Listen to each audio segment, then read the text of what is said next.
Hi ಎಲ್ರಿಗೂ ನಮಸ್ಕಾರ. ನೀವು ನೋಡ್ತಾ ಇದ್ದೀರಾ ಕನ್ನಡ ಫಿಲ್ಮಾಲಜಿ. ನಾನು ನಿಮ್ಮ ವಿಶೇಷ್. ಸೊ ಈಗ ನಮ್ಮ ಜೊತೆ ಇದ್ದಾರೆ ಬಾಸ್ ಚಿತ್ರತಂಡ. ಬನ್ನಿ ಅವ್ರನ್ನ ಮಾತಾಡ್ತಾ ಹೋಗೋಣ. ಎಲ್ರಿಗೂ ಕಾರ್ಯಕ್ರಮ ನಮಸ್ಕಾರ. ಹೇಗಿದ್ದೀರಾ? ಸೂಪರ್ ಸರ್ ಹೇಳಿ. ಇದು ಶಾಕ್ ರಿಯಾಕ್ಷನ್ ಇದೆಯಲ್ಲ, ಯಾಕೆ? ಇನ್ನ ಊಟ ಬಂದಿಲ್ಲ ಅದಕ್ಕೆ. ಹೌದಾ ಮ್ಯಾಮ್, ಹೇಗಿದ್ದೀರಾ? ಗುಡ್. ತನುಷ್ ಅವ್ರು ಹೇಗಿದ್ದೀರಾ? So first of all sir boss sir yes ಹೇಳಿ ಹೇಳಿ ಸರ್ ಏನು ಯೋಚನೆ ಮಾಡ್ತಾ ಇದ್ದೀರಾ? ಸ್ಮೆಲ್ ಬರ್ತಾ ಇದೆ ಬಿರಿಯಾನಿದು. ಬಿರಿಯಾನಿದು ಅಲ್ಲಿ ಸ್ಮೆಲ್ ಬರ್ತಾ ಇದೆ ಅಂತನಾ? ಸೊ ಬಾಸ್ ಬಿರಿಯಾನಿ ತಯಾರಾಗಿ ಬರುತ್ತೆ ಸರ್. ಬಾಸ್ ತಯಾರಿ ಬಗ್ಗೆ ಹೇಳಿ, ಹೇಗೆ ಶುರು ಆಯ್ತು ಆಕ್ಚುಲಿ? ಬಾಸ್ ಶುರುವಾಗಿದೆ ಹೇಗೆ ಅಂದ್ರೆ, ನಮ್ಮ ಹೀರೋ ಯಾವ್ದೋ ಒಂದು ಪಾರ್ಟಿಲಿ ಇರ್ತಾರೆ, ಕಾಲ್ ಮಾಡ್ತಾರೆ. ಪಾರ್ಟಿ ಅಂದ್ರೆ ಏನು, ಅದು ಎಣ್ಣೆ ಪಾರ್ಟಿ ಅಲ್ಲ, ಮಾಮೂಲಿ ಫ್ರೆಂಡ್ಸ್ ಗೆಟ್ ಟುಗೆದರ್ ಅದರಲ್ಲಿ ಇರ್ತಾರೆ. ಅದೊಂದು ಫಂಕ್ಷನ್ ಅಲ್ಲಿ ಕಾಲ್ ಮಾಡ್ತಾರೆ. ಕಾಲ್ ಮಾಡಿ ಒಂದು ಕಥೆ ಇದೆ ಡೈರೆಕ್ಟರ್ ಮಾಡೋಣ ಅಂತಾರೆ. ನಾನು ಕೇಳ್ತೀನಿ, ಅಲ್ಲಪ್ಪ ನಟ್ವರ್ಲಾಲಲ್ಲಿ ಅಲ್ಲೇ ಒಂದು 7-8 ಕೋಟಿ ಹೊಡ್ಸ್ಕೊಂಡಿದೀವಿ, ಈಗಲೂ ಬೇಕಾ ಸಿನಿಮಾ ಮಾಡೋದು? ಇಲ್ಲ ಮಾಡೋಣ ಇದು ಅಂತಾರೆ. ನೆಕ್ಸ್ಟ್ ಒಂದು ಕತೆ ಒಂದು ಲೈನ್ ಹೇಳ್ತಾರೆ, ನೋಡಿ ಇದಿದೆ ಅಂತ. ಸರಿ ಆಯ್ತು, ಓಕೆ. ನಮ್ಮ ಇಬ್ರು ಫ್ರೆಂಡ್ಶಿಪ್ ಅಲ್ಲಿ ಅದರಲ್ಲಿ ನಾವು ಎಷ್ಟು ಸಲ ಕಿತ್ತಾಡಿದೀವಿ ಅಕೌಂಟಬಲ್ ಇಲ್ಲ. ಆಯ್ತು, ಓಕೆ, ಮಾತಾಡೋಣ ಬಿಡಿ, ಬೆಳಿಗ್ಗೆ ಬನ್ನಿ ಆಫೀಸ್ಗೆ ಅಂತೀವಿ. ಆಫೀಸ್ ಬರ್ತಾರೆ, ಆಗುತ್ತೆ. ಆವಾಗಲೇ ಒಂದು ಸ್ಟೋರಿಗೆ ಏನೇನು ಬೇಕು ಮೆಟೀರಿಯಲ್ಸ್ಗಳು ಬೇಕಾಗಿರುತ್ತೆ, ಅದು ಕೇಳ್ತಾರೆ. ನಾವೊಬ್ರಿಗೆ ಫೋನ್ ಮಾಡ್ತೀವಿ, ಅಣ್ಣ ಹಿಂಗೆ ಬೇಕು ಅಂತ. ಸೊ ನಮ್ಮ ಫ್ರೆಂಡ್ಗೆ ಒಬ್ರಿಗೆ ಮಾಡ್ತೀವಿ, ಅವರು ಎಸ್ ರೆಡಿ ಅಂತಾರೆ. ವಿತಿನ್ ಒಂದು 24 hours ಅಲ್ವಾ ಸರ್? 24 hours ಅಲ್ಲೇ ಸ್ಟಾರ್ಟ್ ಆಗೋಯ್ತು. ಇವ್ರು ಮಾಡೋದು ಸಿನಿಮಾ ಇವರು ಅಂತ ಹೇಳಿ ಅಂತ ಒಂದು ಏನು ನಮ್ಮ ಕತೆಗೆ ಏನೇನು ಬೇಕಾಗಿತ್ತು ಆ ಮೆಟೀರಿಯಲ್ಸ್ ಎಲ್ಲ ಬಂದ ತಕ್ಷಣ ನಾವು ಅದನ್ನು ಹಾಕೊಂಡು ಸೀದಾ ಮೈಸೂರಿಗೆ ಹೋಗ್ತೀವಿ. ಮೈಸೂರ ಒಂದು ನಮ್ಮ ಇವ್ರ ಫ್ರೆಂಡ್ ಫಾರ್ಮ್ ಹೌಸ್ ಇರುತ್ತೆ, ಅಲ್ಲೋಗಿ ಒಂದು 15 ದಿನ ಸ್ಟೇ ಆಗ್ತೀವಿ. 15 ದಿನದಲ್ಲಿ ಕತೆ ರೆಡಿ ಆಗುತ್ತೆ. ನೆಕ್ಸ್ಟ್ ಇಲ್ಲಿ ಬಂದು ಆಫೀಸ್ಗೆ ಬರ್ತೀವಿ ಬೆಂಗಳೂರು. ಬಂದು ಒಂದು ತಿಂಗಳಲ್ಲಿ ಸ್ಕ್ರೀನ್ ಪ್ಲೇನು ರೆಡಿ ಆಗುತ್ತೆ. ನೆಕ್ಸ್ಟ್ ಆಡಿಷನ್ನು ಎಲ್ಲ ಸ್ಟಾರ್ಟ್ ಮಾಡ್ತೀವಿ, ಯಾರ್ಯಾರು ಅಂತ. ನಮಗೆ ಹೀರೋಯಿಂದನೇ ಸಮಸ್ಯೆ ಆಗೋಗುತ್ತೆ.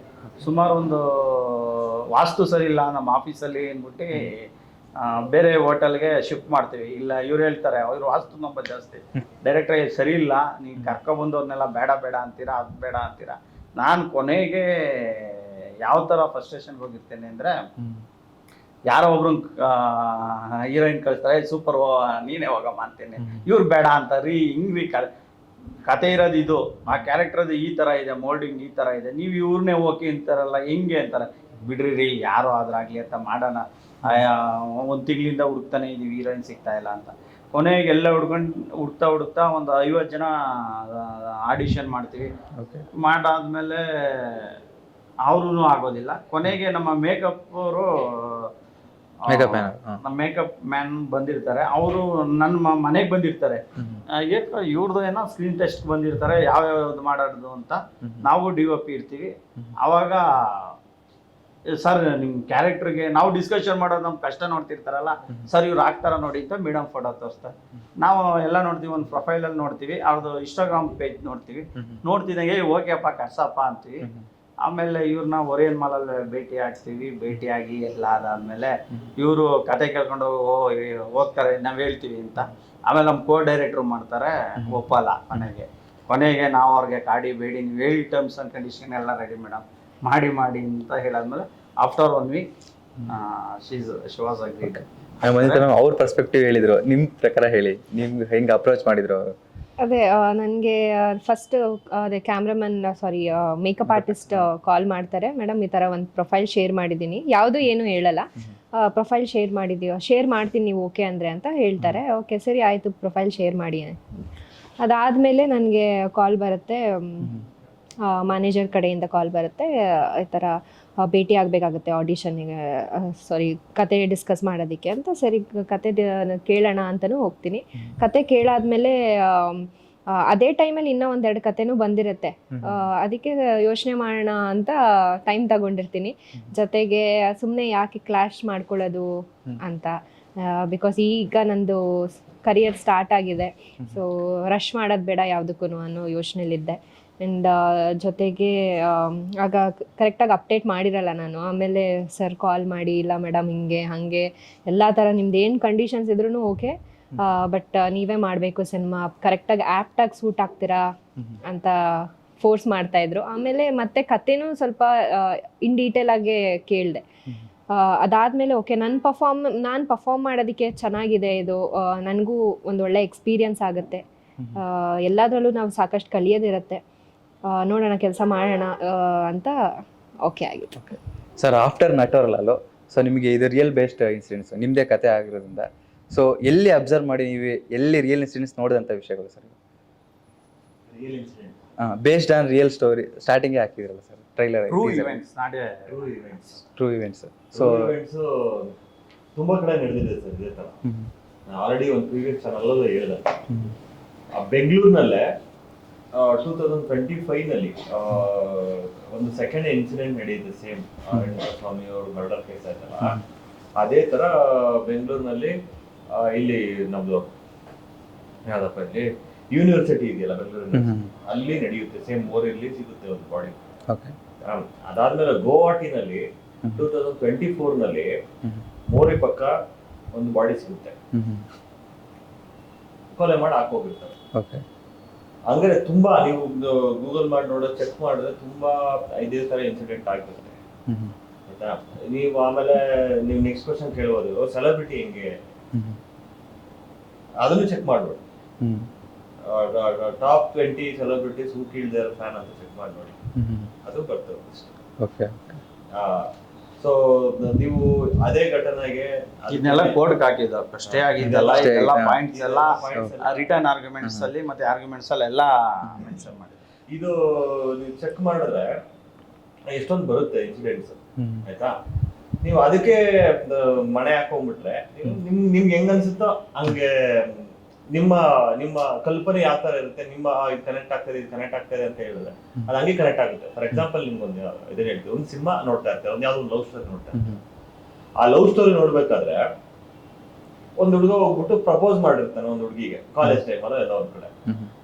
ಆ ಇನ್ಸಿಡೆಂಟ್ ಯಾವ ತರ ಆಗೋಗ್ಬಿಡುತ್ತೆ ಅಂದ್ರೆ ನಿಮ್ಗೆ, ನಾನು ಇಂಥದ್ದೆಲ್ಲ ಪ್ರಪೋಸ್ ಮಾಡಿದ್ದೆ ಅಲ್ವಾ ಇಲ್ಲಿ ಕಾಲೇಜ್ ನಲ್ಲಿ, ಹಂಗಂತ ಅಂದ್ರೆ ನಿಮ್ದೇ ಸ್ಟೋರಿ ಆಗಲ್ಲ ಸರ್, ಅದು ಅವ್ರಿಗೆ ಕನೆಕ್ಟ್ ಆಗುತ್ತೆ.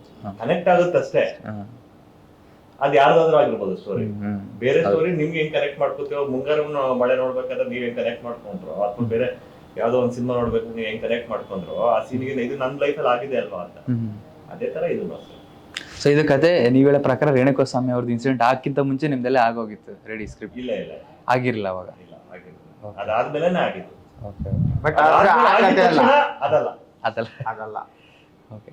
ಸೊ ಅವಾಗ ನೀವು ನೋಡಿದಾಗ ನಿಮ್ದು ಟಿವಿಲೆಲ್ಲ ಆ ಥರ ಬರ್ತಾ ಇದೆ ಅಂತ ಹೇಳಿದಾಗ ನೀವು ಇನ್ನೇನು ಅನ್ಕೊಂತಾ ಇರ್ತೀರ ಆ ಟೈಮಲ್ಲಿ ಮಾಡಬೇಕು ಅಂತ. ಸೊ ಅದೇನಾರ ಇನ್ಸ್ಪಿರೇಷನ್ ಆಯ್ತಾ ನಿಮಗೆ ಆನ್ಲೈನ್ಗೆ? ಇನ್ಸ್ಪಿರೇಷನ್ ಅಂತ ಬರೋದಿಲ್ಲ ಅಲ್ಲಿ. ಸೊ ಟೋಟಲಿ ಫಿಕ್ಷನಲ್ ಸ್ಟೋರಿ ಇದು. ಇನ್ಸ್ಪಿರೇಷನ್ ತೊಗೊಂಡು ನಾವು ಯಾವುದೇನೋ ಮಾಡಿಲ್ಲ. ಸಮಾಜದಲ್ಲಿ 100 ಕ್ರೈಮ್ ನಡೆಯುತ್ತೆ ಅಂತ, ಇದು ಕೂಡ ಒಂದು ಅಷ್ಟೇ. ಏನು ರೇಣುಕಾಸ್ವಾಮಿ ಕೇಸ್ ಆಗಿದೆಯಾ, ಇದು ಕೂಡ ಒಂದು. ಬಟ್ ಅಲ್ಲಿ ಇದರಲ್ಲಿ ಒಂದು ಸ್ಟ್ರಾಂಗ್ ನೇಮ್ ಬಂದಾಗಿಂದ ಒಂದು ಬೇರೆ ರೀತಿಯದು ಅಷ್ಟೇನೆ. ಇದು ಡೈರೆಕ್ಟ್ರು ಫಿಕ್ಷನಲ್ ಕತೆ, ಕಾಲ್ಪನಿಕ ಕತೆ, ನಾಟ್ ಎ ರಿಯಲ್ ಸ್ಟೋರಿ. ಇನ್ನು ಟೈಟಲ್ ವಿಚಾರಕ್ಕೆ ಬಂದರೆ, ಬಾಸ್ ಅನ್ನೋ ಟೈಟಲ್ ದರ್ಶನ್ ಅವ್ರದ್ದು ಆಲ್ರೆಡಿ ಮುಂಚೆ 10 years ಬ್ಯಾಕ್ ಮುಂಚೆ ಪ್ರಭಾಕರ್ ಸರ್ ಇದೆ, ಅಕ್ಷಯ್ ಕುಮಾರ್ ಅವ್ರದ್ದು ಒಂದಿದೆ. ಸೊ ಬಾಸ್ ಅನ್ನೋ ಟೈಟಲ್ನೇ ಏನಕ್ಕೆ ಇಡಬೇಕು ಅಂತ ಅನಿಸ್ತಾನೆ? ಇಲ್ಲ, ಬಾಸ್ ಅನ್ನೋದು ಒಂದು ಸಿನಿಮಾಕ್ಕೆ ಆಡಿಯನ್ಸ್ನ ನಾವು ಕರಿಬೇಕು ಅಂದ್ರೆ ಒಂದು ಪವರ್ಫುಲ್ ಟೈಟ್ಲ್ ಇರಬೇಕು. ಹಾಗಾಗಿ ಬಾಸ್ ಅಂತ. ಈಗ ಇವ್ರದ್ದು ಪ್ರೀವಿಯಸ್ ಫಿಲಮ್ ನಟೋರ್ಲಾಲ್ ಮಾಡಿದ್ದಾರೆ, ನಂಜುಂಡಿ ಕಲ್ಯಾಣ ಅಂತ ಮಾಡಿದ್ದಾರೆ, ಎಲ್ಲ ಹಳೆ ಟೈಟಲ್ಗಳೇ ಕ್ಯಾರಿ ಆಗಿ ಬಂದಿದೆ. ಏನೋ ಮೋಸ್ಟ್ಲಿ ಅವ್ರದ್ದು ಅದೇ ತರ ಬರ್ತದೆ. ನೆಕ್ಸ್ಟ್ ನಂಜುಂಡಿ ಕಲ್ಯಾಣ ರಾಘಣ್ಣ ಮಾಡಿದ್ರು. ಸೊ ಈ ತರ ಇದು ಬಾಸ್ ದರ್ಶನ್ ಸಾರ್ ಮಾಡಿದ್ದಾರೆ. ಈ ತರ ಆಗ್ತಾ ಇದೆ. ಮುಂದೆ ಯಾವ್ದು ಮಾಡ್ತಾರೆ ಏನೋ ಗೊತ್ತಿಲ್ಲ. ನಿಮಗೆ ಡೈರೆಕ್ಟರ್ ಸ್ಟೋರಿ ಹೇಳಿದಾಗ ನಿಮಗೆ ಒಪ್ಕೊಳ್ಳೋ ಅಂತ ಒಂದು ಸ್ಟ್ರಾಂಗ್ ಎಲಿಮೆಂಟ್ ಏನು ಅನ್ಸಿದೆ? ಅದೇ ಪಾತ್ರನೇ. ಪಾತ್ರ ನನಗೆ ಚಾಲೆಂಜಿಂಗ್ ಆಗಿರುತ್ತೆ, ನನಗೆ ಒಳ್ಳೆ ಎಕ್ಸ್ಪೀರಿಯನ್ಸ್ ಸಿಗುತ್ತೆ ಅನ್ನೋ ರೀಸನಿಗೆ ನಾನು ಒಪ್ಕೊಂಡಿದ್ದೆ. ಸರ್ ಸಿನಿಮಾದಲ್ಲೇ ನೀವೊಬ್ರು ಸ್ಟಾರ್ ಸೆಲೆಬ್ರಿಟಿ ಅಲ್ವಾ? ಸೊ ನೀವು ಯಾವ ರೀತಿ ಸೆಲೆಬ್ರಿಟಿ ಅಂತ ನಾವು ಹೇಳಲ್ಲ ಇವಾಗ, ಇಂಟರ್ವ್ಯೂನಲ್ಲಿ ಹೇಳಲ್ಲ, ಅದನ್ನ ಸಿನಿಮಾದಲ್ಲಿ ನೋಡ್ಬೇಕು. ಹೇಳಿ ಸರ್. ಅದು ಓಕೆ. Next question. ಸೊ ನೀವೊಬ್ರು ಸ್ಟಾರು. ಸೊ ನೀವು ಈಗ ಒಬ್ಬ ಸ್ಟಾರು ನೀವು ಅಬ್ಸರ್ವ್ ಮಾಡಿರ್ತಿಲ್ಲ, ಸುದೀಪ್ ಸರ್, ದರ್ಶನ್ ಸರ್, ಅವ್ರು ಮೇಂಟೈನ್ ಮಾಡೋ ಒಂದು ಸ್ವ್ಯಾಗ್ ಸ್ಟೈಲ್. ಸೊ ಅದರಲ್ಲಿ ಏನಾದರೂ ಆ ಕ್ಯಾರೆಕ್ಟರೈಸೇಷನ್ ಮಾಡ್ಕೋಬೇಕು ಅಂದರೆ ನೀವು ಯಾರನ್ನ ತಗೊಂಡು ಮಾಡಿ ಇನ್ಸ್ಪಿರೇಷನ್? ಇಲ್ಲ, ಈ ಸಿನಿಮಾದಲ್ಲಿ ಇದು ಬೇರೆ ರೀತಿನೇ ಸ್ಟಾರ್. ನಾನು ಅದನ್ನ ಹೇಳಲ್ಲ ಇವಾಗ, ಯಾವ ರೀತಿ ಅಂತ ಹೇಳಲ್ಲ. ಒಬ್ಬ ಸೆಲೆಬ್ರಿಟಿ, ಆ ಸೆಲೆಬ್ರಿಟಿ ಹೆಂಗೆ ನಡ್ಕೋಬೇಕು, ಹೆಂಗೆ ಅವ್ರ ನಡವಳಿಕೆ ಹೆಂಗಿರ್ಬೇಕು, ಸಮಾಜದ ಮುಂದೆ ಅವ್ರು ಹೆಂಗ್ ವರ್ತನೆ ಮಾಡ್ಬೇಕು, ಸ್ನೇಹಿತರ ಜೊತೆ ಹೆಂಗಿರ್ಬೇಕು, ಫ್ಯಾಮಿಲಿ ಜೊತೆ ಹೆಂಗಿರ್ಬೇಕು ಅನ್ನೋದನ್ನ ನನ್ನ ಇಮ್ಯಾಜಿನೇಷನ್ ಅಲ್ಲಿ ನಾನು ಮಾಡಿದ. ಅಂದ್ರೆ ಬೇರೆ ಕಡೆನೂ ನೋಡಿರ್ತೀವಿ, ಎಲ್ಲೋ ಒಂದ್ ಕಡೆ ನೋಡಿರ್ತೀವಿ, ಮೀಡಿಯಾದಲ್ಲಿ ಅವ್ರು ನಡ್ಕೊಂಡ್ ಬರೋ ರೀತಿ, ಅವ್ರ ಸುತ್ತ ಜನ ಇರೋ ರೀತಿ, ಅದನ್ನೆಲ್ಲ ನೋಡಿರ್ತೀವಿ. ಅದು ನಮ್ಗೆ ಗೊತ್ತಿಲ್ದಂಗೆ ನಮ್ಮ ತಲೆಗೆ ಹೋಗಿ ಕುತ್ಕೊಂಡ್ಬಿಟ್ಟಿರ್ತದೆ. ಇವಾಗ ಎಲ್ಲೋ ಕಲ್ತ್ಕೊಬೇಕು ಅಂತ ಏನಿಲ್ಲ ಸರ್. ಹೌದು. ಇವಾಗ ಮಗುಗೆ ದೀಪಕ್ ಒಂದ್ಸತಿ ಬೆಳ್ಳಿಡೋರ್ಗು ಅಷ್ಟೇ, ದೀಪಕ್ ಒಂದ್ಸತಿ ಬೆಳ್ಳಿಟ್ಟಾದ್ಮೇಲೆ ಅದು ಸುಡುತ್ತೆ ಅಂತ ಗೊತ್ತಾದ್ಮೇಲೆ ಅದು ಸುಡುತ್ತೆ ಅಂತ ಗೊತ್ತಿರುತ್ತಲ್ವಾ, ಹಂಗೆ ಯಾವ್ದೋ ಒಂದ್ ಸೀನು ಎಲ್ಲೋ ಒಂದ್ ನಡೆದಿರುತ್ತಲ್ಲ, ಅದು ನಡೆದಿರೋದು ನಮ್ಗೆ ಗೊತ್ತಿಲ್ಲದಂಗೆ ನಮ್ ತಲೆಲ್ಲ ಕುತ್ಕೊಂಡ್ಬಿಟ್ಟಿರುತ್ತೆ. ನಾನು ಸೆಲೆಬ್ರಿಟಿ, ಇವಾಗ ನಾನು ಹಿಂಗೆ ನಡ್ಕೊಂಡು ಹೋಗ್ಬೇಕು, ಸೊ ನನ್ನನ್ನೆಲ್ಲ ಅಪ್ರಿಶಿಯೇಟ್ ಮಾಡ್ತಾ ಇದ್ದಾರೆ, ನನಗೆ ಸಮಾಜದಲ್ಲಿ ಆದಂತ ಒಂದು ಗೌರವ ಇದೆ, ನನಗೆ ಒಂದು ರೆಸ್ಪಾನ್ಸಿಬಿಲಿಟಿ ಇದೆ, ಆ ರೆಸ್ಪಾನ್ಸಿಬಿಲಿಟಿನ ಹೆಂಗ್ ಮೇಂಟೈನ್ ಮಾಡ್ಬೇಕು ಅನ್ನೋದನ್ನ ಆಟೋಮೆಟಿಕ್ ಆಗಿ ತಲೆ ಹೋಗ್ಬಿಟ್ಟಿರುತ್ತೆ. ಆ ತಲೆಯಲ್ಲಿರೋ ಕ್ಯಾರೆಕ್ಟರ್ ಮತ್ತೆ ಡೈರೆಕ್ಟ್ ಹೇಳಿದ್ರಲ್ಲ ನಂಗೆ ಸ್ಕ್ರೀನ್ ಪ್ಲೇ ಮತ್ತೆ ಸಿಚುವೇಶನ್ಸ್ ಅದನ್ನ ಹಂಗೆ ಕ್ಯಾರಿ ಮಾಡ್ತಾರೆ. ಕೆಲವೊಂದು ಎಲಿಮೆಂಟ್ಸ್ ಟೀಸರ್ ನೋಡಿದಾಗ ಈಗ ಫ್ಯಾನ್ಸ್ ಸೆಲೆಬ್ರಿಟಿನ ಮೀಟ್ ಮಾಡಕ್ ಬರ್ತಾರೆ, ಬೌನ್ಸರ್ಸ್ ಅವ್ರನ್ನ ತಳ್ಳಕ್ ಹೋಗ್ತಾರೆ, ಅವಾಗ ನೀವು ಬೌನ್ಸರ್ಸ್ಗೆ ಒಂದು ಬೈದಿ ಅವ್ರ ಸೆಲ್ಫಿ ತಗೋಬೇಕಲ್ಲ, ತಗೊಂಡೋಗ್ಲಿ, ಆ ಥರ ಒಂದು ಈ ರಿಯಲ್ ಇವೆಂಟ್ಸ್ ರಿಯಲ್ ಆಗಿ ಆಗ್ತಿರುತ್ತೆ ಯೂಶಲಿ ಫ್ಯಾನ್ಸ್ಗಳಿಗೆಲ್ಲ. ಆ ಥರ ಎಲ್ಲ ಅಬ್ಸರ್ವ್ ಮಾಡಿ ಹಾಕಿರೋದು ಕೆಲವೊಂದಿಷ್ಟು ಎಲಿಮೆಂಟ್ಸ್ ಚೆನ್ನಾಗಿದೆ. ಸೊ ಅಥವಾ ಇನ್ನೂ ಯಾವ್ಯಾವ ಥರ ಎಲಿಮೆಂಟ್ಸ್ ಇರ್ಬೋದು ಸಿನಿಮಾದಲ್ಲಿ ತುಂಬಾ ಎಲಿಮೆಂಟ್ಸ್ ಇದೆ. ಮತ್ತೆ ಈ ಸಿನಿಮಾದಲ್ಲಿ ಹೀರೋ ಅಂದ್ರೆ ಹೀರೋ ಒಳ್ಳೆ ಗುಡ್ ಪರ್ಸನ್, ಒಂದು ಸಮಾಜಕ್ಕೆ ಬೇಕಾಗಿರೋಂಥ ವ್ಯಕ್ತಿ, ಆಮೇಲೆ ಎಲ್ಲರಿಗೂ ಸಹಾಯ ಮಾಡ್ತಾ ಇರ್ತಾರೆ, ಆ ತರ ಒಂದು ಕ್ಯಾರೆಕ್ಟರ್ ಅದು. ಮತ್ತೆ ಎಲ್ಲರ ಕಂಡ್ರು ಪ್ರೀತಿ ಅಭಿಮಾನ ಎಲ್ಲ ಇರುತ್ತೆ, ದ್ವೇಷ ಇರಲ್ಲ ಯಾರ್ದಲ್ಲೂ. ಸರ್ ನಿಮಗೆ ನಿಮ್ಮ ಸಿನಿಮಾ ಇಂಡಸ್ಟ್ರಿಯಲ್ಲೇ ಯಾರು ಬಾಸ್ ಸರ್ ನಿಮಗೆ, ಅಥವಾ ನಿಮ್ಮ ಲೈಫ್ಗೆ ಯಾರು ಬಾಸ್? ಅಲ್ಲ, ನಾನು ಫಸ್ಟ್ ವಿಷ್ಣು ಸರ್ನ ಇಷ್ಟಪಡ್ತಿದ್ದೆ, ಅವ್ರು ಹೋದ ನಂತರ ದರ್ಶನ್ ಸರ್. ಮ್ಯಾಮ್ ನಿಮಗೆ? ನನಗೆ ಇಂಡಸ್ಟ್ರಿಯಲ್ಲಿ ಬಾಸ್ ಅಂತ ಅಂದರೆ Appu sir. Appu sir meet ಆಗಿದ್ರೆ ಮ್ಯಾಮ್? ಇಲ್ಲ, ಮೀಟ್ ಆಗೋ ಚಾನ್ಸ್ ಸಿಕ್ಕಿಲ್ಲ. ನಾನು ಅವರು ಹೋದ್ಮೇಲೆ ಇಂಡಸ್ಟ್ರಿಗೆ ಬಂದಿದ್ದು, ಸೊ ಅದೊಂದು ರಿಗ್ರೆಟ್ ತುಂಬ ಇದೆ. ಮೀಟ್ ಮಾಡೋಕ್ಕೆ ಚಾನ್ಸ್ ಸಿಕ್ಕಲಿಲ್ಲ ಅನ್ನೋದು ಬೇಜಾರು ಯಾವಾಗಲೂ ಇದ್ದೇ ಇರುತ್ತೆ. ಬಟ್ ನಾನು ಏನೇ ಪ್ರಾಜೆಕ್ಟ್ ಸ್ಟಾರ್ಟ್ ಮಾಡಬೇಕಿದ್ರು ನಾನು ಫಸ್ಟ್ ಅವರಿಗೆ ಪ್ರೇ ಮಾಡ್ತೀನಿ, ಅವ್ರ ಆಶೀರ್ವಾದ ತೊಗೊಂಡೆ ನಾನು ಕೆಲಸಗಳು ಸ್ಟಾರ್ಟ್ ಮಾಡೋದು. ಯಾರ್ದು ಫೇವ್ರೆಟ್ ಮೂವಿ ಯಾವುದು ನಿಮಗೆ? Favourite movie Appu. Appu sir ನಿಮಗೆ? ಅವತ್ತಿಂದ ನಾನು ಚಿಕ್ಕ ಹುಡುಗ ಇರ್ಬೇಕಾದ್ರೆ ನಾನು ಅಣ್ಣವ್ರನ್ನ ಮೀಟ್ ಮಾಡೋಕ್ಕಾಗಿಲ್ಲ, ಆದ್ರೆ ಅಪ್ಪು ಸರ್ನ ನಾವು ಡೈಲಿ ವರ್ಕೌಟ್ ಮಾಡ್ತಾ ಇದ್ವಿ ಜೊತೆನಲ್ಲಿ. ಸುಮಾರು ಒಂದು 5-6 years ಜೊತೆಲಿ ವರ್ಕೌಟ್ ಮಾಡಿದ್ವಿ. ಒಂದೇ ಜಿಮ್ ಅಫಿನಿಟಿ ಅಂತ ಸದಾಶಿವ, ಅಲ್ಲಿ ವರ್ಕೌಟ್ ನಾನು ಹೋಗ್ತಾ ಇದ್ದೆ, ಅಪ್ಪು ಸರ್ ಬರ್ತಾ ಇದ್ದೆ, ತುಂಬಾ ಜನ ಸೆಲೆಬ್ರಿಟೀಸ್ ಬರ್ತಾ ಇದ್ರು. ಸೊ ಅದೊಂದು ಕ್ಲೋಸ್ನೆಸ್ ಬಾಂಡಿಂಗ್ ಇತ್ತು. ನಾನು ಫಸ್ಟ್ ಸಿನಿಮಾ ಸಾಂಗ್ ಅವರು ಒಂದು ಆಡ್ಕೊಂಡು ಕೊಟ್ಟಿದ್ರು, ಅವಾಗ ಸಾಂಗ್ ಅನ್ನ ಸ್ಟಾಪ್ ಮಾಡಿದ್ರು ಆಡೋದನ್ನ. ಆ ಸ್ಟಾಪ್ ಒಂದು ಬ್ರೇಕ್ ಆದ್ಮೇಲೆ ಫಸ್ಟ್ ಸಿನಿಮಾಗ ಆಡಿದೆ ನಮ್ದು ಅಲೆ ಅಂತ ಒಂದು ಸಿನಿಮಾ ಸಾಂಗ್, ಸೋಲು ನನ್ಗೆ ಆಗೋದಿಲ್ಲ ಒಂದು ಸಾಂಗ್ ಅನ್ನ ಆಡಿದ್ರು. ನಾನು ಅವತ್ತಿಂದ ಆಡವ್ರೆ, ಇವತ್ತೂ ಅಷ್ಟೇ ಅವ್ರದೇ ಇಂಟರ್ವ್ಯೂಸ್ ನೋಡ್ತಾ ಇರ್ತೀನಿ. ಆ ಇಂಟರ್ವ್ಯೂಸ್ ನಲ್ಲಿ ಎಷ್ಟು ಚೆನ್ನಾಗಿ ಕನ್ನಡ ಮಾತಾಡ್ತಾರೆ, ಎಷ್ಟು ಚೆನ್ನಾಗಿ ಆ ಮುಗ್ಧತೆ, ಅದು ಹಿಂಗೆ ಎಷ್ಟು ಸತಿ ಕೇಳಿದ್ರು ಸರಸ್ವತಿ ಬಾಯಲ್ಲೇ ಇದೆಯೇನೋ ಅಣ್ಣವ್ರಿಗೆ, ಆ ಕಂಠ, ಆ ವಾಯ್ಸ್ ಇಂಪಾಸಿಬಲ್, ಯಾರು ಮ್ಯಾಚ್ ಮಾಡಕ್ ಆಗಲ್ಲ, ದೇವ್ರು. ಸರ್ ನಿಮ್ಮ ಪ್ರಕಾರ ನಮ್ಮ ಬಾಸ್ ಅನ್ನೋ ಒಂದು ಟೈಟ್ಲು ನಮ್ಮ ಸಿನಿಮಾ ಇಂಡಸ್ಟ್ರಿ ಆ್ಯಕ್ಟರ್ಗಳಿಗೆ ಯಾರಿಗೆ ಪರ್ಫೆಕ್ಟ್ ಸೂಟ್ ಆಗುತ್ತೆ ಅಂತ ನಿಮ್ಗೆ ಅನ್ಸುತ್ತೆ? ಈಗ ನಮ್ಮ ಕಥೆಯಲ್ಲಿ ನಮ್ಮ ಹೀರೋಗೆನೆ ಸೂಟ್ ಆಗುತ್ತೆ. ಡಿಪೆಂಡಿಂಗ್ ಅಪಾನ್ ಈ ಇಂಥವ್ರಿಗೆ ಕೊಡ್ಬೇಕಂತ ಯಾರಿಗೂ ಪೇಟೆಂಟ್ ಇರಲ್ಲ. ಒಬ್ಬ ನಿರ್ದೇಶಕ ಅವನ ಕಲ್ಪನೆ ಮೇಲೆ ಸೊ ಏನು ಕತೆ ಮಾಡ್ತಾನೆ, ಸೊ ಆ ನಾಯಕ ನಟರಿಗೆ ಎಲ್ಲರಿಗೂ ಸೂಟ್ ಆಗುತ್ತೆ. ಸರ್ ನಿಮ್ಮ ಪ್ರಕಾರ ಬಾಸ್ ಅನ್ನೋ ಟೈಟ್ಲು ಯಾವ ಆ್ಯಕ್ಟ್ರಿಗೆ ನಿಮ್ಮ ಪ್ರಕಾರ ಸೂಟ್ ಆಗುತ್ತೆ ಅಂತ? ನಮ್ಮ ಸಿನಿಮಾದಲ್ಲಿ ನನಗೆ ಸೂಟ್ ಆಗುತ್ತೆ. ನಾರ್ಮಲ್ ಆಗಿ ಬಂದ್ರೆ ಡಿ ಬಾಸ್ ಅಂತ ಎಲ್ಲರೂ ಗೊತ್ತಿರೋದು. ಇವಾಗ ನೀವು ಸಿನಿಮಾ ಮಾಡಿದ್ರೆ ನೀವು ಯಾರು ಸೂಟ್ ಆಗುತ್ತೆ ಅಂತ ನೀವು ಹೇಳಬೇಕು. ಹಂಗೆ ನೀವು ಒಬ್ಬೊಬ್ರು ಪರ್ಸೆಪ್ಷನ್ ಒಂದೊಂದ್ ತರ ಇರುತ್ತೆ. ಒಂದಿತ್ತ ತಲೆಯಲ್ಲಿ ಬೇರೆ ಇರ್ಬೋದು, ಅಥವಾ ಇಲ್ಲಿ ನಿಮ್ ಫ್ರೆಂಡ್ಸ್ ಅವ್ರ ತಲೆಯಲ್ಲಿ ಬೇರೆ ಇರ್ಬೋದು. ಅದನ್ನ ನಾನು ಹೆಂಗೆ ಹೇಳಕ್ಕಾಗುತ್ತೆ? ಇವಾಗ ನನ್ನ ತಲೆಯಲ್ಲಿ ನನ್ನ ಸಿನಿಮಾದಲ್ಲಿ ನಾನು ಬಾಸ್ ಅನ್ನೋ ಕ್ಯಾರೆಕ್ಟರ್ ಪ್ಲೇ ಮಾಡಿದ್ದೆ. ಹಂಗೆ ನಿಮ್ಮ ಪ್ರಕಾರ ಬಾಸ್ ಕ್ಯಾರೆಕ್ಟರ್ಗೆ ಇಲ್ಲ ನನ್ನ ಕ್ಯಾರೆಕ್ಟರ್ಗೆ? Boss character. ಬಾಸ್ ಕ್ಯಾರೆಕ್ಟರ್ಗೆ ಬಾಸ್ ಕ್ಯಾರೆಕ್ಟರ್ ಕಂಪ್ಲೀಟ್ ಆಗಿ ನನಗೆ ಗೊತ್ತಿಲ್ವಲ್ಲ, ಸೊ ಅದು ಡೈರೆಕ್ಟರ್ ಮೇಲೆ ಹೋಗುತ್ತೆ. ಅವ್ರ ಪಾತ್ರ ಬರೀತಿದ್ದಾರೆ ಅಂತ ಅಂದ್ರೆ ಅವ್ರಿಗೊಂದು ತಲೆಯಲ್ಲಿ ಸ್ಟಾರ್ಟಿಂಗ್ ಇಂದಾನೇ ಇರುತ್ತೆ, ಈ ಪಾತ್ರನ ಯಾರು ಕ್ಯಾರಿ ಮಾಡ್ತಾರೆ, ಆ ಸ್ಟೈಲು ಮತ್ತೆ ಈವನ್ ಡೈಲಾಗ್ ಡೆಲಿವರಿ ಎಲ್ಲಾನು ಇಂಪಾರ್ಟೆಂಟ್ ಆಗುತ್ತೆ. ಸೊ ಅವ್ರು ಹೆಂಗ್ ಅನ್ಸುತ್ತೆ, it's all about direct. Sir ಪೋಸ್ಟಲ್ಲೇ ಒಂದು ಜೈಲ್ ಇದ್ರೊಳಗೆ ಕಂಬಿ ಒಳಗೆ ಸಿಂಹನ ಜೈಲೊಳಗೆ ಬಿಟ್ಟಂಗೆ ಅದ್ರ ಮುಂದೆ ಇವ್ರ ಪೋಸ್ಟ್ ಇದೆ. ಸೊ ಅದೇನು ಇದ್ರು ಸರ್, ಅಂದರೆ ಈ ಸೆಲೆಬ್ರಿಟಿನ ಬೋನ್ ಒಳಗಿದ್ದಾರೆ ಅಂತನಾ ಅಥವಾ ಸಿಂಹ ಬೋನ್ ಒಳಗೆ ಲಾಕ್ ಆಗಿದೆ? ಈಗ ಸಿಂಹ ಬೋನ್ ಒಳಗಡೆ ಇದ್ರೂ ಅದಕ್ಕೇನಂತ ಕರಿತೀವಿ, ಸಿಂಹ ಅಂತಾನೆ ಕರೆಯೋದು, ನೋ ನೇಮ್ ಚೇಂಜ್, ಅದೇ ಅಷ್ಟೇ ಅರ್ಥ. ಹೊರಗಡೆ ಇದ್ರೋ ಸಿಂಹನೇ, ಒಳಗಡೆ ಇದ್ರೋ ಸಿಂಹನೇ, ಅಷ್ಟೇನೆ. ಆ ಬೋನ್ ಅನ್ನೋದು ಬೇಟೆಯಾಡಕ್ಕೆ ಒಂದಲ್ಲ ಒಂದಿನ ಈಚೆ ಬಂದೇ ಬರುತ್ತೆ ಅನ್ನೋ ಮೀನಿಂಗ್. Okay okay. ಸೊ ಅದು ಯಾವಾಗ ರಿಲೀಫ್ ಸಿಗ್ಬೋದು ಅದು ಸಿನಿಮಾದಲ್ಲಿ? ಅದನ್ನ ಅಲ್ಲ, ಸಿನಿಮಾದಲ್ಲಿ ನಮ್ಮ ಸಿನಿಮಾದಲ್ಲಿ ಇತ್ತು ಅಂದ್ರೆ ನಾವು ಕೆಲವು ಘಟನೆಗಳನ್ನು ಮಾತ್ರ ಇಲ್ಲಿ ಶೂಟ್ ಮಾಡಿದ್ದೇವೆ. ಸೊ ಪಾರ್ಟ್ 2 ಅದಕ್ಕೆ ಎಲ್ಲ ಒಳ್ಳೇದಾಗಿ ಪ್ರಾಫಿಟ್ ಬಂದ್ರೆ ಪಾರ್ಟ್ 2 ಹೋಗ್ತೀವಿ. ಓಕೆ, ಅವಾಗ ಗೊತ್ತಾಗುತ್ತೆ. ಪ್ರಾಫಿಟ್ ಬಂದೇ ಬರುತ್ತೆ. ಸಿನಿಮಾ ಅದ್ಭುತವಾಗಿ ಬಂದಿದೆ, ಅದ್ರ ಬಗ್ಗೆ ಎರಡು ಮಾತೇ ಇಲ್ಲ. ಇದುವರೆಗೂ ನೋಡಿದವರೆಲ್ಲ ಇವಾಗ ನನ್ನ ಸಿನಿಮಾ ಅಂತ ನಾನು ಅಪ್ರಿಷಿಯೇಟ್ ಮಾಡ್ಕೊತಾರೆ. ನಾವು ಕಷ್ಟಪಟ್ವಿ, ನಾವು ರಾತ್ರಿ ಎಲ್ಲ ಶೂಟ್ ಮಾಡಿದ್ವಿ, ಆ ಥರ ಅಲ್ಲ. ಅದು ಯಾರು ಕೇಳಲ್ಲ ಸರ್. ಇವಾಗ ನೀವೇನ್ ಮಾಡಿದಿರಾ ಬ್ಯಾಕ್ ಗ್ರೌಂಡ್ ಅಲ್ಲಿ ಅಂತ ಯಾರು ಕೇಳಲ್ಲ. ಸ್ಕ್ರೀನ್ ಮೇಲೆ ಏನ್ ತೋರಿಸ್ತಿದ್ದೀರಾ ಸಿನಿಮಾ, ಹೆಂಗ್ ಮಾಡಿದಿರಾ, ಏನ್ ಸೀನ್ ಟು ಸೀನ್ ನಿಮ್ಗೆ ಕನೆಕ್ಟ್ ಆಗ್ತಾ ಇದೆಯಾ, ನೀವು ಕುತ್ಕೊಂಡು ನೋಡ್ತಾ ಇರ್ಬೇಕಾದ್ರೆ ನಿಮ್ಗೆ ಅದು ನಿಮ್ಗೆ ಎಂಗೇಜಿಂಗ್ ಆಗಿದೆಯಾ ಸಿನಿಮಾ, ಅದು ಇಂಪಾರ್ಟೆಂಟ್. ನಾವ್ ಏನ್ ಮಾಡಿದೀವಿ ಅನ್ನೋದು ಇಂಪಾರ್ಟೆಂಟ್.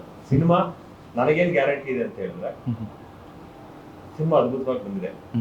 ಇದು ನನ್ನ ಒಬ್ಬನ ಒಪಿನಿಯನ್ ಅಲ್ಲ, ನೋಡಿದವ್ರು ಪ್ರತಿಯೊಬ್ರು ಆನೆಸ್ಟ್ ಆಗಿ ರಿವ್ಯೂ ಕೊಡುವಂತವ್ರನ್ನೇ ಜೊತೆಲಿ ಕುಂತ್ಕೊಂಡು ನೋಡಿದ್ ನಾವು ಫಸ್ಟ್ ಯಾವುದೇ ಒಂದು ಇದಾಗಿರ್ಲಿ, ನೀವು ಒಂದು ಸ್ಪೆಕ್ಸ್ ಅನ್ನ ತಗೊಬೇಕು ಅಂತ ಹೇಳಿದ್ರೆ ಆ ಸ್ಪೆಕ್ಸ್ ಫಸ್ಟ್ ನಿಮ್ಗೆ ಇಷ್ಟ ಆಗ್ಬೇಕು, ಆಮೇಲೆ ಇಷ್ಟ ಆಗುತ್ತೆ. ಸೊ ನನಗಿಷ್ಟ ಆಯ್ತು ಸಿನಿಮಾ, ನನ್ನ ಜೊತೆ ಇರೋರ್ಗು ಇಷ್ಟ ಆಯ್ತು. ನನ್ನ ಎಕ್ಸ್ಪೆಕ್ಟೇಷನ್ ಏನಂತ ಹೇಳಿದ್ರೆ ಆ ಆಡಿಯನ್ಸ್ಗೂ ಕನೆಕ್ಟ್ ಆಗ್ತಾರೆ, ಎಮೋಷನಲಿ ಕನೆಕ್ಟ್ ಆಗ್ತಾರೆ ಅನ್ನೋ ಒಂದು ಸ್ಟ್ರಾಂಗ್ ಒಪಿನಿಯನ್ ನಮ್ಮ ಮನಸ್ಸಲ್ಲಿದೆ. ಓಕೆ ಸರ್, ಸಿನಿಮಾ ಇಂಡಸ್ಟ್ರಿ ಅಂದರೆ ಸಿನಿಮಾಗಳಲ್ಲಿ ಎಕ್ಸ್ಪೆರಿಮೆಂಟ್ ಮಾಡೋದು ಸಹಜ. ಸೊ ನೀವು ಒಂದು ಎಕ್ಸ್ಪೆರಿಮೆಂಟಲ್ಲಿ ಸಿನಿಮಾ ಮಾಡಬೇಕು ಅಂತ ಶುರು ಮಾಡ್ತೀರಾ, ಬಟ್ ಹೋಗ್ತಾ ಹೋಗ್ತಾ ಟೈಟಲ್ದು ಅಥವಾ ಟೀಸರ್ ಎಲ್ಲ ನೋಡ್ತಾ ಕಾಂಟ್ರವರ್ಸಿಗೆ ಶುರು ಆಗುತ್ತೆ. ಸೊ ಅದು ನೀವು ಹೆಂಗೆ ಫೇಸ್ ಮಾಡ್ತಾ ಶುರು ಮಾಡಿದ್ರಿ sir? As a film maker ಆಗಿ ನೀವೇನೋ ಒಂದು ಪ್ರಯತ್ನದಲ್ಲಿ ಇರ್ತೀರಾ, ಬಟ್ ತೀರಾ ಅದನ್ನ ಆಡಿಯನ್ಸ್ ಪರ್ಸ್ನಲ್ ಆಗಿ ತಗೋತೀರಾ. ಸೊ ಹೇಗೆ ಫೇಸ್ ಮಾಡಿದ್ರಿ? ಕೆಲವು ಸಲ ಹರ್ಟ್ ಆಗುತ್ತೆ, ನೋವಾಗುತ್ತೆ, ಏನು ಮಾಡೋಕ್ಕಾಗುತ್ತೆ, ಸಿನಿಮಾ ಮಾಡಿದ್ದೇವೆ. ಪ್ರೀತಿಯಿಂದ ಹೇಳಿದ್ರೆ ಎಲ್ಲದಕ್ಕೂ ನಾವು ತಲೆ ಬಾಗ್ತೇವೆ. ಬಟ್ ಟಾರ್ಗೆಟ್ ಮಾಡಿ ಕೆಲವು ಕಮೆಂಟ್ಸ್ಗಳು, ಕೆಲವು ಕೇಸ್ಗಳು ಅವೆಲ್ಲ ಬಂದಾಗ ಮನುಷ್ಯ ಸ್ವಾಭಾವಿಕ ಗುಣ, ಏನು ಪೇಯ್ನ್ ಆಗುತ್ತೆ. ಏನು ಮಾಡೋಕ್ಕಾಗುತ್ತೆ, ಈಗ ನಮ್ಮನ್ನು ನಾವು ರಕ್ಷಣೆ ಮಾಡ್ಕೊಳ್ಳೇಬೇಕು. ಮತ್ತು ಪ್ರೊಡ್ಯೂಸರು ಕೋಟ್ಯಾಂತರ ರೂಪಾಯಿ ಅಮೌಂಟ್ ಸ್ಪೆಂಡ್ ಮಾಡಿದ್ದಾರೆ, ಹಾಗಾಗಿ ಸೊ ಹೋರಾಟ ಮಾಡಲೇಬೇಕಾಗುತ್ತೆ, ಸಿನಿಮಾ ರಿಲೀಸ್ ಮಾಡಲೇಬೇಕಾಗುತ್ತೆ. ಸರ್ ಅದು ಒನ್ ಟೈಮಲ್ಲೇ ಸ್ಟೇ ಆಗಿತ್ತು, ಕೋರ್ಟಿಂದ ಸ್ಟೇ ಆರ್ಡರ್ ಬಂದಿತ್ತು. ಸೊ ಅದನ್ನ ಅವ್ರಿಗೆ ಹೇಗೆ ಪ್ರೂಫ್ ಕೊಟ್ಟು ಹೇಗೆ ವಾದ ಎಲ್ಲ ಮಾಡಿ ಅದರಿಂದ ಹೊರಗೆ ಬಂದ್ರಿ? ನಾನು ಹಾಗೆ ನಿಮ್ಗೆ ಪ್ರೀವಿಯಸ್ ಪ್ರೆಸ್ ಮೀಟಲ್ಲಿ ಹೇಳಿದೆ, ಸಿನಿಮಾ ಇದು ಬಾಸ್ ಅನ್ನೋದು ಡಿ ಬಾಸ್ ಅವರು ದರ್ಶನ್ ಸಾರ್ಗೆ ಕರೀತಾರೆ. ಸೊ ಹಾಗಾಗಿ ಅವ್ರಿಗೆ ಅಪ್ಲಿಕೇಬಲ್ ಆಗುತ್ತೆ. ಮತ್ತು ಏನೋ ಒಂದು ಇನ್ಸಿಡೆಂಟ್ ನಡೆದಿರುತ್ತೆ, ಮರ್ಡರ್ ಕೇಸು, ಆ ಕೇಸ್ಗೆ ಇದು ಹೋಲಿಕೆ ಆಗ್ತಾ ಇದೆ. ಫಸ್ಟ್ ಲುಕ್ ನಾವೇನು ಬಿಟ್ಟಿದ್ದೀವಿ ಅದು. ಹಾಗಾಗಿ ಸಿನಿಮಾ ಕೋರ್ಟಲ್ಲಿ ಟ್ರಯಲ್ ನಡೆಯೋದ್ರಿಂದ ಮಾಡ್ತು ಅಂದರೆ ಸಬ್ಜುಡಿಸ್ ಆ್ಯಂಡ್ ಪ್ರಿಜುಡಿಸ್ ಆಗುತ್ತೆ, ಯಾವುದೇ ಕಾರಣಕ್ಕೂ ರಿಲೀಸ್ ಮಾಡಬಾರ್ದು ಅಂತ ಸಿವಿಲ್ ಕೋರ್ಟಲ್ಲಿ ಕೇಸ್ ಹಾಕಿದ್ರು ದರ್ಶನ್ ಸರ್ ಮತ್ತು ವಿಜಯಲಕ್ಷ್ಮಿ ಮೇಡಮ್. ಅದಕ್ಕೆ ಎಕ್ಸ್ಪೋರ್ಟೇ ಇಂಜೆಕ್ಷನ್ ಕೊಟ್ಟಿದ್ರು. ನಂತರ ನಮಗೆ ನೋಟಿಸ್ ಸರ್ವ್ ಅದಾದಮೇಲೆ ನಾವು ವೆಕೇಟ್ಗೆ ಅಪ್ಲಿಕೇಶನ್ ಹಾಕೊಳ್ತೀವಿ. ವೆಕೇಟ್ಗೆ ಅಪ್ಲಿಕೇಶನ್ ಹಾಕೊಂಡು ಎಲ್ಲ ಮಾಡಿ ನಮ್ದು ಆರ್ಗ್ಯುಮೆಂಟ್ಸ್ ಆಗುತ್ತೆ. ಸೊ ನಾವು ಬಾಸ್ ಸಿನಿಮಾ ಏನು ಮಾಡಿದ್ದೇವೆ, ಇದು purely director freedom of speech, ಏನು ಆರ್ಟಿಸ್ಟಿಕ್ ಫ್ರೀಡಮ್ ಆಫ್ ಸ್ಪೀಚ್ ಅಂತ ಹೇಳ್ತಾರೆ ಕಾನ್ಸ್ಟಿಟ್ಯೂಷನ್ ಆರ್ಟಿಕಲ್ 19(1)G ಆ ಥರ ಇದೆ. ಒಬ್ಬ ಡೈರೆಕ್ಟರ್ಗೆ ಅವನ ಕಲ್ಪನೆಯ ಮೇಲೆ ಮಾಡಿರೋಂಥ cinema censor board certificate issue ಆಗಿದೆ. ಏನು ಸೆನ್ಸರ್ ಆಗಿದೆ ಸರ್? U/A ಆಗಿದೆ. ಸೊ ಹೀಗಾಗಿ ಸಿನಿಮಾ ತೆರೆಕೊಳ್ಳೋಕ್ಕೆ ಏನು ಅಡೆತಡೆಗಳು ಇಲ್ಲ ಅಂತ ಹೇಳಿ ಅವ್ರು ಏನು IA ಹಾಕಿದ್ರು, ಸ್ಟೇ ಅಪ್ಲಿಕೇಶನ್ ಹಾಕಿದ್ರು, ಅದನ್ನು ವಜಾ ಮಾಡಿದೆ. ಕೇಸು ನಡೀತಾ ಇದೆ, ಬಟ್ ಸ್ಟೇ ಕೊಟ್ಟಿದ್ದನ್ನ ವೆಕೇಟ್ ಮಾಡಿದೆ ಕೋರ್ಟು. ಸರ್ ನೀವು ವಿಜಯಲಕ್ಷ್ಮಿ ಅವರನ್ನ ನೇರ ಭೇಟಿ ಏನಾದ್ರು ಆಗಿದ್ದ ಸರ್? ಆಗಿಲ್ಲ, ಆ ಟೀಮ್ ಅವ್ರನ್ನ ಯಾರು ಆಗಿಲ್ಲ ಸರ್? ಆಗಿಲ್ಲ. ಒಂದ್ಸತಿ ಒಬ್ರನ್ನ ಫೋನಲ್ಲಿ ಕಾಂಟ್ಯಾಕ್ಟ್ ಮಾಡಕ್ ಟ್ರೈ ಮಾಡಿದ್ವಿ, ಅವ್ರ ಇಂಟ್ರೆಸ್ಟ್ ತೋರಿಸಿಲ್ಲ, ಅದಕ್ಕೆ ಡ್ರಾಪ್ ಮಾಡಿದ್ವಿ. ಓಕೆ ಮ್ಯಾಮ್, ಯೂಶಲಿ ನೀವು ಫೀಮೇಲ್ ಆರ್ಟಿಸ್ಟ್ ಆಗಿರೋದ್ರಿಂದ ಬ್ಯಾಡ್ಸ್ ಕಮೆಂಟ್ಸ್ ಕೊಡೋದೆಲ್ಲ ಯೂಶಲಿ ಕಾಮನ್. ಸೊ ಈ ಥರ ಇನ್ಸಿಡೆಂಟ್ ಆದಾಗ you have faced any negative comments?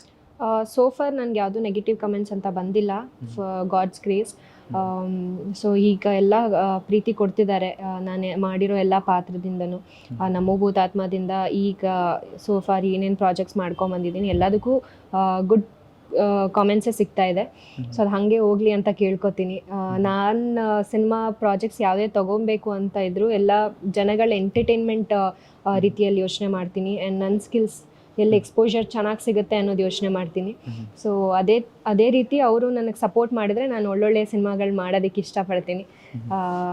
And ಹಾಗೆ ಕ್ಯಾರಿ ಆಗಲಿ ಅಂತ ಕೇಳ್ಕೊತೀನಿ ಅಷ್ಟೇ. ಓಕೆ, ಆಫ್ಟರ್ KD ಆದಮೇಲೆ KD ಕೂಡ ನಿಮಗೆ ಒಳ್ಳೆ ರೆಸ್ಪಾನ್ಸ್ ಬಂತು. ಸೊ ಅದಾದಮೇಲೆ ಯಾವ ಥರ ರೋಲಲ್ಲಿ ಎಕ್ಸ್ಪೆಕ್ಟ್ ಮಾಡ್ತೀರಾ ನಿಮ್ಗೆ ಆಡಿಯನ್ಸ್? ಏನು ಪಾಸಿಟಿವ್ ರಿವ್ಯೂ ಬಂದಿದೆ? KD ರಿವ್ಯೂಸಾ?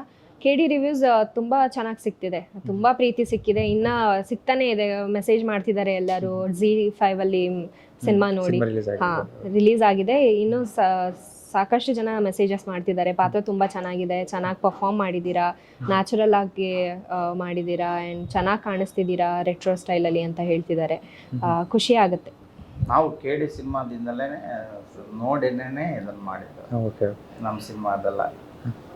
ಆಗ ಒಂಚೂರು ಏನಾದರೂ ಇವ್ರ ಪರ್ಫಾರ್ಮೆನ್ಸ್ ಪರ್ಫಾರ್ಮೆನ್ಸ್ ಅಲ್ಲ, ಅಲ್ಲಿ ಕೆಲಸ ಮಾಡೋ ಮೇಕಪ್ ಮ್ಯಾನ್ ಕೇಳಿದ್ದು. ಓಕೆ ಓಕೆ, ಅವ್ರು ನನ್ನ ಪರ್ಫಾರ್ಮೆನ್ಸೇ ನೋಡಿಲ್ಲ, ನೋಡಿಲ್ಲ. ಸೀದಾ ಶೂಟಿಗೆ ಹೋಗಿದ್ದು ನಾವು. ಇನ್ಸ್ಟಾಗ್ರಾಮ್ ಅಲ್ಲಿ ನೋಡ್ದೋ, ಆ ಕ್ಯಾರೆಕ್ಟರ್ ಸೂಟ್ ಆಗ್ತಾರೆ. ರೀಲ್ಸ್ ಗಳು ನೋಡ್ದ, ಅದರಲ್ಲಿ ಪಕ್ಕ ಅನ್ಸ್ತು, ಫಿಕ್ಸ್ ಅಷ್ಟೇನೆ. ಓಕೆ, KD ಇಂದ ಮ್ಯಾಮ್ ನೀವು ಮೀಟ್ ಮಾಡದೇ ಇರೋ ಸೆಲೆಬ್ರಿಟಿ ನಿಮಗೆ ಚೆನ್ನಾಗಿದೆ ಅಂತ ಅವ್ರು ಏನಾದರೂ ವಿಶ್ ಮಾಡಿದ್ದು ಇದೆಯಾ?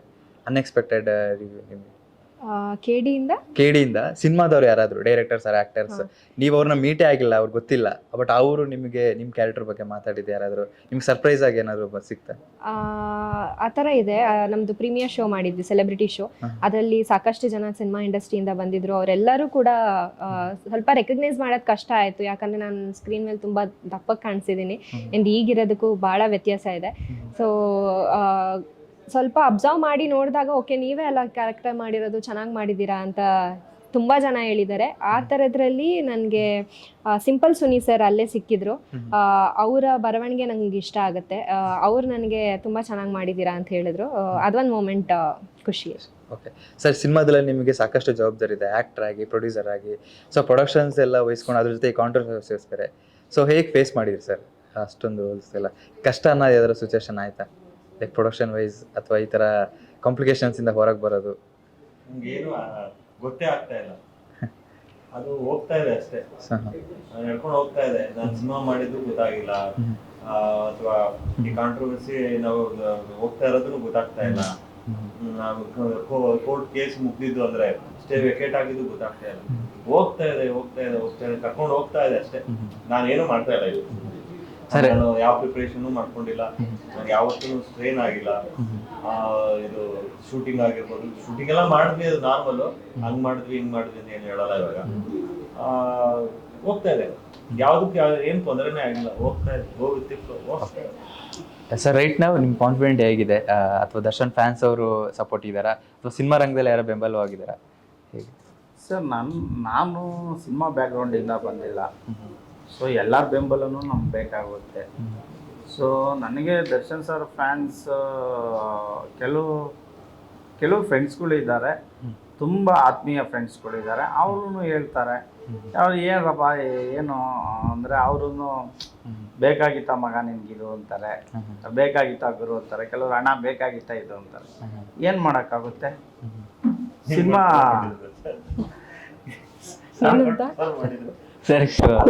ಟ್ರೋಲ್ ಮಾಡಿದ್ರು ನನಗೆ ಒಂದು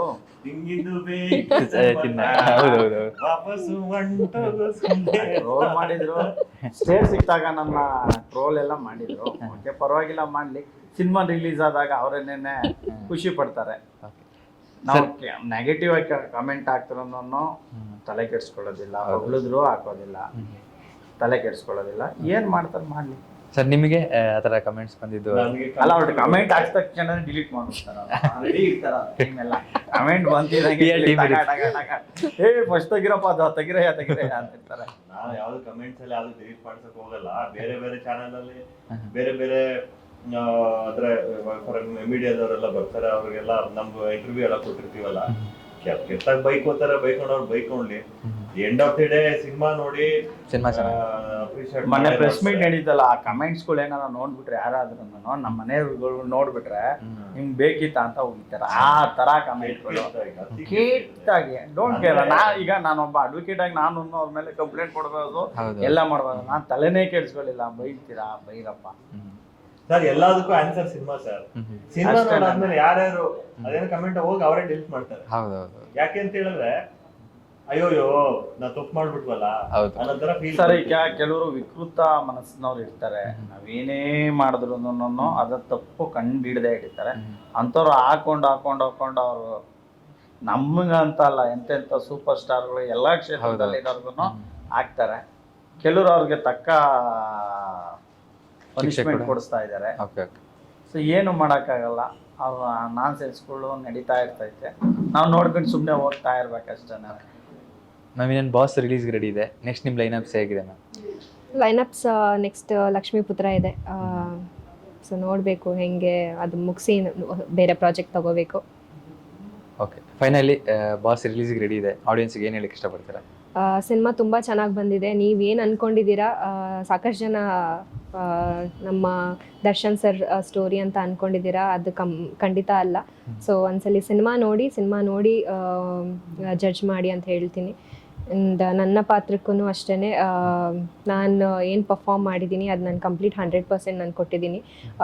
ನೀವು ಅದನ್ನು ಇಷ್ಟಪಡ್ತಿರೋ ಬೈಕೋತಿರೋ ಅದು ನಿಮಗೆ ಬಿಟ್ಟಿದ್ದು. ಬಿಕಾಸ್ ನೀವೇನೇ ಬೈಕೋತೀರಾ ಅಂತ ಅದು ನನ್ನ ಪಾತ್ರದಲ್ಲಿ ಗೆದ್ದಿದ್ದೀನಿ ಅಂತ. ಸೊ ನಾನು ಬೀಯಿಂಗ್ ಎನ್ ಆ್ಯಕ್ಟರ್ ನನ್ನ ಪಾತ್ರಕ್ಕೆ ಎಷ್ಟು ಪ್ರಾಮುಖ್ಯತೆ ಕೊಡಬೇಕು ಅಷ್ಟು ಕೊಟ್ಟು ಮಾಡಿದ್ದೀನಿ. ಇನ್ನು ಪ್ರೀತಿ ಕೊಡೋದು ನಿಮ್ಮೇಲೆ ಬಿಟ್ಟಿದ್ದು. ಆ್ಯಂಡ್ ಸಿನಿಮಾ ಚೆನ್ನಾಗಿ ಬಂದಿದೆ, ನೋಡಿ. ಈ 19th ರಿಲೀಸ್ ಆಗ್ತಿದೆ. ಓಕೆ ಸರ್, ನೀವು ಕೊನೆಯದಾಗ ಆಡಿಯನ್ಸ್ಗೆ ಹೇಳೋದಾದರೆ, ಸೊ ಇಷ್ಟೊಂದು ಕಾಂಪ್ಲಿಕೇಶನ್ಸ್ ನೆಗೆಟಿವ್ಸ್ ಎಲ್ಲ ಬರ್ತಾ ಇದೆ, ಅದನ್ನೆಲ್ಲ ಫೇಸ್ ಮಾಡಿ ರೆಡಿ ಆಗಿದ್ರೆ ರಿಲೀಸ್ಗೆ? ನೆಗೆಟಿವ್ ಅಲ್ಲ ಸರ್, ಪಾಸಿಟಿವ್. ಯಾವುದೇ ನೆಗೆಟಿವ್ ಬಂದ್ರೂ ಪಾಸಿಟಿವ್ ಆಗಿ ನಾವು ಥಿಂಕ್ ಮಾಡಬೇಕು. ನಮ್ಮ ಬೆನ್ನು ನಾವೇ ತಟ್ಕೊಂಡು ಹೋಗ್ತಾ ಇರಬೇಕು. ಹೌದೌದು. ಸಿನಿಮಾ ಥಿಯೇಟರ್ ಬಂದು ಕುತ್ಕೊಂಡು ನೋಡಿದಾಗ ಏನೇನು ಇವಾಗೆಲ್ಲ ನೆಗೆಟಿವ್ ಅಂದ್ಕೊಂಡಿದ್ದಾರೋ ಅದೆಲ್ಲ ಪಾಸಿಟಿವ್ ಅವ್ರಿಗೂ ಆಗೋಗ್ಬಿಡುತ್ತೆ. ಇವಾಗ ನಮ್ಮಲ್ಲಿ ಆಲ್ರೆಡಿ ಪಾಸಿಟಿವಿಟಿ ಇದೆ. ಸಿನಿಮಾ ಬಂದು ಥಿಯೇಟರ್ ಕುತ್ಕೊಂಡು ನೋಡಿದಾಗ ಪಾಸಿಟಿವಿಟಿ ಅವ್ರಿಗೂ ಬಂದ್ಬಿಡುತ್ತೆ. ಇದೇ 19th of June 2026 cinema release ಆಗ್ತಾ ಇದೆ. ಸಿನಿಮಾ ಥಿಯೇಟರ್ಗೆ ಬನ್ನಿ, ನೋಡಿ ಸಿನಿಮಾನ. ನಿಮ್ಗೆ ಏನ್ ಅನ್ಸುತ್ತೆ, ನಿಮ್ಮ ಅಭಿಪ್ರಾಯ ಆಮೇಲೆ ನಮಗೆ ಕಮೆಂಟ್ ಅಲ್ಲೇ ಹೇಳಿ, ಪರವಾಗಿಲ್ಲ. ಸರ್, ಬಾಸ್ ಮೂವಿನ ಥಿಯೇಟ್ರಲ್ಲೇ ಏನಕ್ಕೆ ನೋಡಬೇಕು? ಒಂದು ಒಳ್ಳೆ ಕ್ರೈಮ್ ಥ್ರಿಲ್ಲರ್ ಮೂವಿ. ಒಬ್ಬ ಆಡಿಯನ್ಸ್ ಬಂದು ಕುಂತ್ಕೊಂಡಾಗ ಸೊ ಮುಂದೆ ಏನಾಗುತ್ತೆ ಅಂತ ಕ್ಯೂರಿಯಾಸಿಟಿ ಬಿಲ್ಡ್ ಆಗುತ್ತೆ. ಈಗ ಕೆಲವರು ಏನು ನಮಗೆ ಬಗ್ಗೆ ನೆಗೆಟಿವ್ ಕಮೆಂಟ್ ಮಾಡ್ತಾರೆ, ಅವ್ರುಗಳು ಬಂದು ನೋಡಿದ್ರೆ ಅವ್ರೇನೇ ಪಾಸಿಟಿವ್ ಕಾಮೆಂಟ್ ಮಾಡ್ತಾರೆ. ಓಕೆ, ಸರಿ ಸರ್, ಆಲ್ ದಿ ಬೆಸ್ಟ್. ಇಡೀ ಟೀಮ್ಗೆ ಒಳ್ಳೇದಾಗಲಿ. ನೀವು ರಿಲೀಸಿಗೆ ರೆಡಿ ಇದೆ. ಇದೇ ಥರ ಯಾರ್ಯಾರು ನೆಗೆಟಿವ್ ಮಾತಾಡ್ತೀರೋ ಅವರೇ ರಿಲೀಸ್ ಆದಮೇಲೆ ನಿಮಗೆ ಪಾಸಿಟಿವ್ ಆಗಿ ಬಂದು ಹೇಳಿ ಅಂತ ವಿಶ್ ಮಾಡ್ತೀನಿ.